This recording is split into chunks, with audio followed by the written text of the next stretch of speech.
Bonjour à toutes et à tous et bienvenue dans le tour des news de Cryptonautes.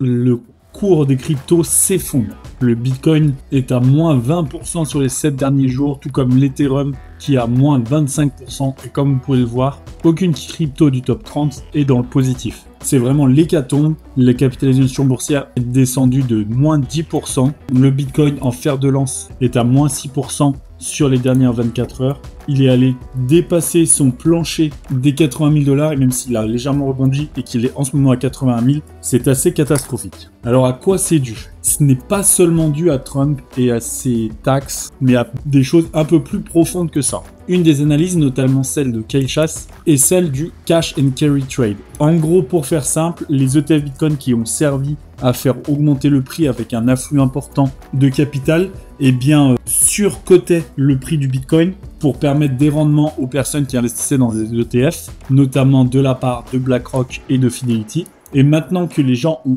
récupéré leur rendement, il y a une sortie massive de ces Bitcoin, ce qui du coup implique ce crack du Bitcoin. On est déjà à plus de 1 milliard de dollars de vente en une semaine, et c'est bien pour ça qu'on a cette chute très visible. Bien sûr, il y a les facteurs aggravants de Donald Trump et de ses taxes aux importations, du fait que la Fed va maintenir des taux élevés et du coup, ça limite l'intérêt pour les actifs un peu risqués comme le Bitcoin. Et bien sûr, on en a parlé, le piratage de Bybit qui a clairement mis un coup à l'univers crypto. De son côté, l'Ethereum, c'est la même chose. On est à un Ethereum qui chute près des 2000 $ et pour les mêmes raisons, que ce soit les frais de douane de Trump, mais aussi les sorties des ETF et le hack de Bybit qui globalement a eu un impact, comme on disait, sur tout l'univers crypto.